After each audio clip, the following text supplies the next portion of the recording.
जय हिंद, वंदे मातरम। स्वागत है आप सभी का गुरुजी वर्ल्ड एग्जाम स्टडी प्लेटफॉर्म में। दोस्तों, आज की सुपर फास्ट स्मार्ट वीडियो में हमने 30 क्वेश्चंस बायोलॉजी के समाहित किए हैं और ये वो क्वेश्चन हैं जो सबसे ज्यादा परीक्षाओं में ट्रेंड होते हैं।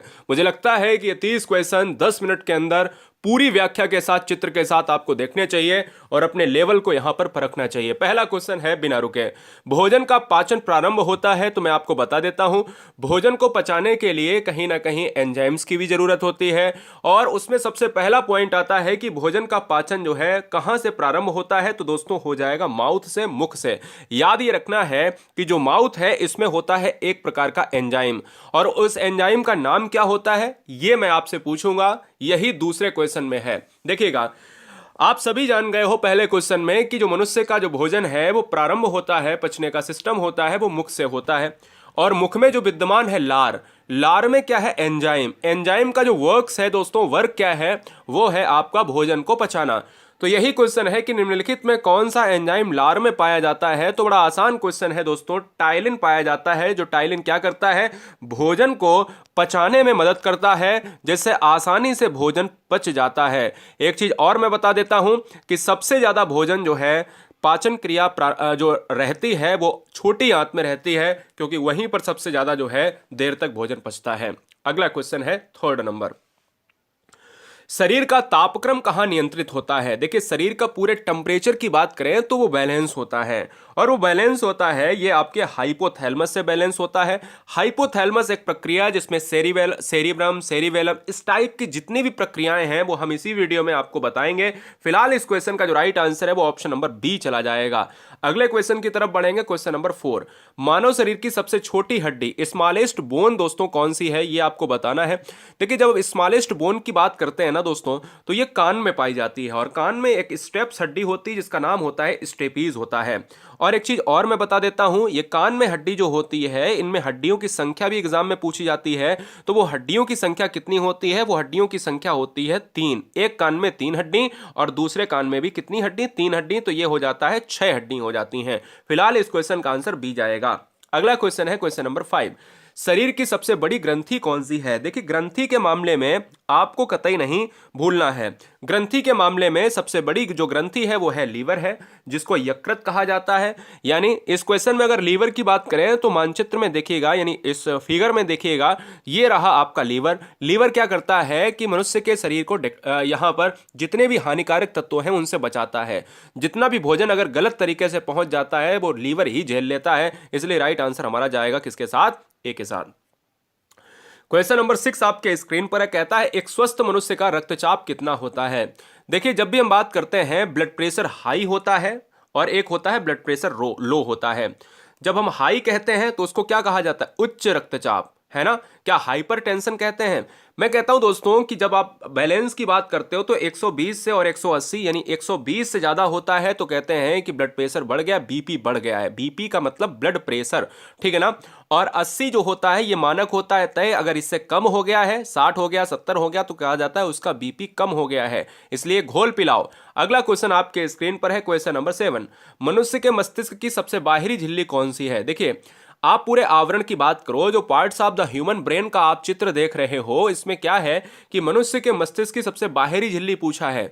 देखिए, कहीं ना कहीं मनुष्य का जो ब्रेन है वो कहीं ना कहीं आपके शरीर के टेम्परेचर को भी बैलेंस करता है, मनुष्य की ऐच्छिक क्रियाओं को भी बैलेंस करता है। और अगर हम ड्यूरामीटर की बात करें तो ये क्या हो जाएगा, इस क्वेश्चन का आंसर हो जाएगा। ड्यूरामीटर क्या है, ये क्या करता है, ये पूरे जो है क्या करता है, ये पूरे मस्तिष्क का क्या है, एक आवरण है, जिसमें हम कहते हैं कि भाई देखिए, हमें पैसे रखने के लिए क्या होता है, पैसे रखने के लिए हमें एक पॉकेट चाहिए। इसी तरीके से ब्रेन को रखने के लिए एक झिल्ली है, वही में उसी में जो है आपका ब्रेन बंद है।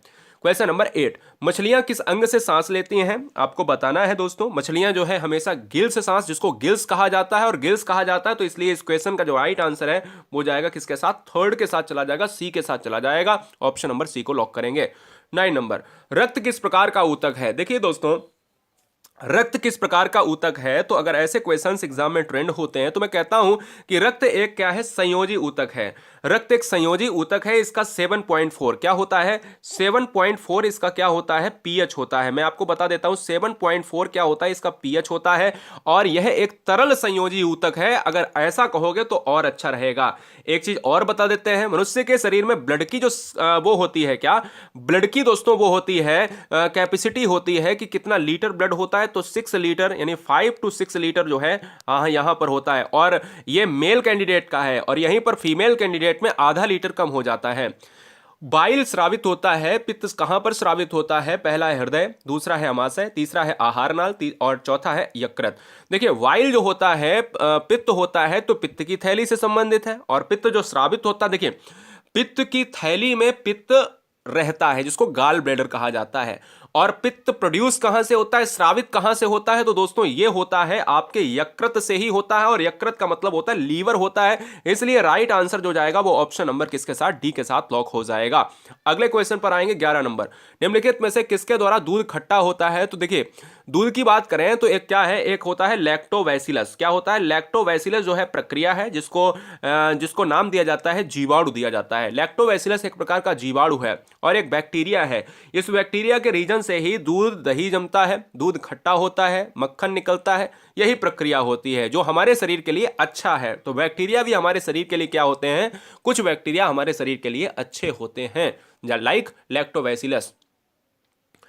कुत्ते के काटने से जिस विषाणु के द्वारा घात रोग उत्पन्न होता है क्या कहलाता है? तो कुत्ते के काटने से जिस विषाणु के द्वारा घात रोग होता है उसको कहा जाता है हाइड्रोफोबिया कहा जाता है। हाइड्रोफोबिया का मतलब होता है कि इस रोग से पीड़ित व्यक्ति को पानी से डर लगने लगता है। फोबिया का मतलब होता है भय, डर, और हाइड्रो का मतलब होता है पानी से। हम ये कह सकते हैं कि इस क्वेश्चन का जो राइट आंसर है 12 का डी ऑप्शन को हम लॉक करेंगे।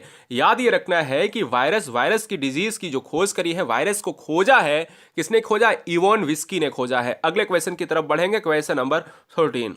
देखिएगा मनुष्य के रक्त का पीएच कितना होता है? जब भी हम पीएच की बात करते हैं तो यहां पर पोटेंशियल ऑफ हाइड्रोजन और पीएच में 7 से, देखिए जब हम 7 की बात करते हैं तो 7 से जो अगर नीचे होता है तो उसको हम कहा जाता है कि भाई वो एसिडिक है, अम्लीय है। और यही दोस्तों अगर हम 7 से अगर हम ऊपर कर देते हैं, क्या 7 से अगर हम ऊपर कर देते हैं, क्या हाँ 7 से अगर हम ऊपर कर देते हैं तो ये हो जाता है आपका, क्या हो जाता है? क्षारीय हो जाता है। यहां पर जो मनुष्य का जो रक्त होता है वो 7.4 होता है, जो एक क्या है? क्षारीय है। और मनुष्य का जो ब्लड होता है वो है क्या? एक तरल संयोजी ऊतक है। ये टिश्यू है, ये बात दिमाग में बैठा लेना। अगला क्वेश्चन आपके स्क्रीन पर है 14 नंबर। मनुष्य शरीर में पसलियों की कितनी संख्या होती है? कहा नहीं जाता पसलियों को तोड़ देंगे। अभी यार पसलियां होती कितनी है ये आपको जानना चाहिए। देखिएगा जो पसलियां होती हैं वो होती हैं 24, और यहां पर पसलियों की संख्या 24 तो ऑप्शन में है नहीं। तो 24 करने के लिए मुझे क्या करना पड़ेगा? मुझे उसके जोड़े बनाने पड़ेंगे। और जोड़े की बात करें तो 12 × 2 बराबर क्या हो जाएगा? हमारा 24 हो जाएगा। तो 12 जोड़ी जो है क्या होती हैं? पसलियां होती हैं। इसलिए इस क्वेश्चन का आंसर बी होगा। वृक्क का वजन कितना होता है? किडनी का वजन कितना होता है? मैं कहता हूं कि किडनी हमारे शरीर में एक ऐसा पार्ट है जो हमारे शरीर में अपशिष्ट पदार्थों को दूर भेजती है। किडनी की इकाई जो होती है वो होती है नेफ्रॉन होती है। और किडनी को देखिए मैं आपको फिर से लिख देता हूं, किडनी की जो इकाई होती है, यूनिट होती है, वो होती है नेफ्रॉन होती है। और किडनी को जो जांचने वाला डॉक्टर होता है वो होता है नेफ्रॉनोलॉजिस्ट। याद रखिएगा ये नेफ्रॉन से ही बना हुआ है। इसलिए इस क्वेश्चन का जो राइट आंसर है वो ऑप्शन नंबर डी चला जाएगा। 150 ग्राम की होती है। अगले क्वेश्चन की तरफ बढ़ेंगे 16 नंबर। इंसुलिन की कमी से उत्पन्न होने वाला रोग कौन सा है? तो इंसुलिन की कमी से उत्पन्न होता है डायबिटीज होता है। और डायबिटीज की खोज करी थी वेटिंग एंड वेस्ट ने करी थी। इसलिए इस क्वेश्चन का राइट आंसर हो जाएगा सी, जो मधुमेह से संबंधित है। अगला क्वेश्चन है 17 नंबर। आंख में किस भाग के नष्ट होने पर आंखों की रोशनी समाप्त हो जाती है? देखिएगा दो क्वेश्चन बनते हैं कि आंख में जब कोई व्यक्ति अपनी आंखों का दान करता है तो वो आंख का कौन सा पार्ट दान करता है? तो दोस्तों आंसर होगा कार्निया। और आंख में अगर देखा जाए कि कौन सा भाग नष्ट हो जाता है जिससे रोशनी समाप्त हो जाती है, तो कार्निया। तो इसलिए इस क्वेश्चन का जो राइट आंसर है वो क्या हो जाएगा? कार्निया हो जाएगा। इसलिए ये आपको याद रखना है, कोई लेंस होता है, कार्निया होती है, अगर वो नष्ट हो गया तो समाप्त हो जाएगी रोशनी। रेड ब्लड सेल्स की बात करें तो लाल रक्त कणिकाओं का निर्माण कहां पर होता है? देखिएगा लाल रक्त कणिकाओं का जो निर्माण होता है यह होता है आपका अस्थि मज्जा में। लेकिन अस्थि मज्जा जो है कई प्रकार की है, जैसे लाल अस्थि मज्जा और पीत अस्थि मज्जा। लाल अस्थि मज्जा की बात अगर करी जाए तो इस क्वेश्चन का जो राइट आंसर है वो बी ऑप्शन हो जाएगा इस क्वेश्चन का राइट आंसर। अस्थिमज्जा में जो है, यानी अस्थिमज्जा का मतलब होता है बोन मैरो, और आरबीसी का जो जीवन काल होता है वो 120 होता है। ये आपको याद रखना है, कितना होता है, 120 डेज होता है। इंपॉर्टेंट है, नोट कर लिया जाए। अगला, जो आपका कशेरुक दंड होता है, इसमें हड्डियों की कुल कितनी संख्या होती है? आप बात कर रहे हो कशेरुक दंड की। कशेरुक दंड में हड्डियों की जो संख्या होती है वो होती है पूरे 33 होती है। ये बात दिमाग में बैठा लीजिएगा दोस्तों। जो आपका स्पाइनल कॉर्ड सिस्टम है, कशेरुक दंड है, उसमें 33 हड्डियों से ये मिलकर बनी हुई है। क्वेश्चन नंबर 20, मानव शरीर में रक्त कहां पर शुद्ध होता है? हृदय, फेफड़ा, वृक्क और धमनी। हम कह सकते हैं, यदि आप पहली बार गुरुजी वर्ल्ड एग्जाम स्टडी पर कोई बहन कोई भाई है, मुझे लगता है कि इससे बेहतर कंटेंट आपको समय समय पर मिलता रहेगा। और यदि आप पहली बार हैं तो उम्मीदों पर खरे उतरिएगा। सिलेक्शन जिद से मिलता है, हमारी और आपकी मेहनत से मिलेगा। मैं आपको वादा करता हूं कि आपको एक सरकारी सीट में दावेदारी पक्की कराऊंगा। सब्सक्राइब कर लें राष्ट्रहित में, क्योंकि यहां पर चीजें बिल्कुल राष्ट्रहित में फ्री हैं और निःशुल्क हैं। मिलियंस बच्चे, देश के मिलियंस बच्चे आपकी तरह पढ़ते हैं। मानव शरीर में रक्त कहां पर शुद्ध होता है? तो ये किडनी हो जाएगा, वृक्क हो जाएगा, और किडनी को ही वृक्क कहा जाता है।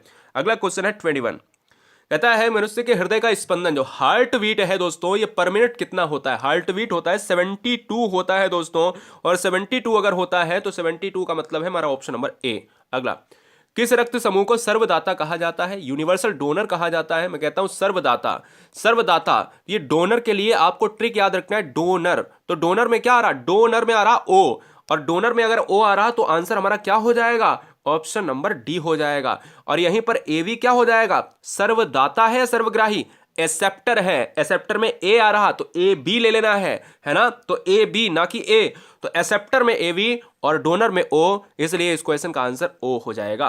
क्वेश्चन नंबर 23, विटामिन डी का रासायनिक नाम क्या है? केमिकल प्रोसेस नेम आपको बताना है। तो रासायनिक नाम क्या हो जाएगा? कैल्सीफेरॉल हो जाएगा। सनसाइन विटामिन भी कहा जाता है इसे, यानी सनसाइन विटामिन का नाम क्या है? विटामिन डी है। इसका रासायनिक नाम क्या है? कैल्सीफेरॉल है। और यह कौन सा रोग पैदा करती है? अगर किसी मनुष्य के शरीर में कम हो जाए तो यह रोग पैदा करती है रिकेटस, जिससे हड्डियों के रोग हो सकते हैं, कैल्शियम की कमी हो सकती है। आंसर हमारा डी हो जाएगा। अगला, मानव शरीर में आयोडीन की कमी से उत्पन्न होने वाला रोग कौन सा है? मनुष्य के शरीर में जब आयोडीन की कमी होती है तो उसे घेंगा रोग हो जाता है, जिसको गलकंड कहा जाता है। अब ना तो घेंगा है ना तो गलकंड है। अब तीसरा देखिए ऑप्शंस क्या है। तीसरा हमारा ऑप्शन है ग्वाइटर। ग्वाइटर इस क्वेश्चन का राइट आंसर होगा। स्कर्वी होता है विटामिन सी, रिकेटस होता है आपका विटामिन डी, और आपका पोलियो होता है, आप जानते हो वायरस से होता है। पोलियो हमेशा वायरस से होता है। अगला क्वेश्चन, किडनी का मुख्य कार्य क्या है? मैंने कहा किडनी के डॉक्टर को नेफ्रानोलॉजिस्ट कहते हैं, और किडनी की इकाई को नेफ्रॉन कहते हैं। किडनी के वजन को 150 ग्राम कहते हैं। और किडनी की बात करें तो ये शुद्ध करता है ब्लड, और किडनी एक अपशिष्ट पदार्थों को अलग करता है। इसलिए इस क्वेश्चन का आंसर ऑप्शन नंबर ए जाएगा। कौन सा विटामिन सनसाइन विटामिन है या सूर्य की रोशनी में बनता है? अभी अभी मैंने आपको डायरेक्ट बताया है कि सनसाइन विटामिन कौन सा विटामिन है? तो विटामिन डी, जिसका रासायनिक नाम होता है कैल्सीफेरॉल होता है। क्या होता है? कैल्सीफेरॉल होता है। इसलिए इस क्वेश्चन का जो राइट आंसर है वो ऑप्शन नंबर डी सी हो जाएगा। वयस्क मानव में दांतों की कुल कितनी संख्या होती है? देखिए, मनुष्य के जो दांत होते हैं वो कहीं ना कहीं 32 होते हैं। तो यहां पर वयस्क लिख के आ गया। वयस्क का मतलब है कि अब दांत जबड़े में हो जाएंगे 32, 16 नीचे 16 ऊपर, बात खत्म।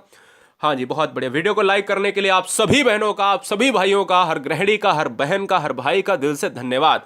मैं उम्मीद करता हूं कि आपको सभी सब्जेक्ट को बहुत ही डिटेल में चीज़ों को पढ़ाने की कोशिश रहेगी, क्योंकि हमेशा से चलता आया है।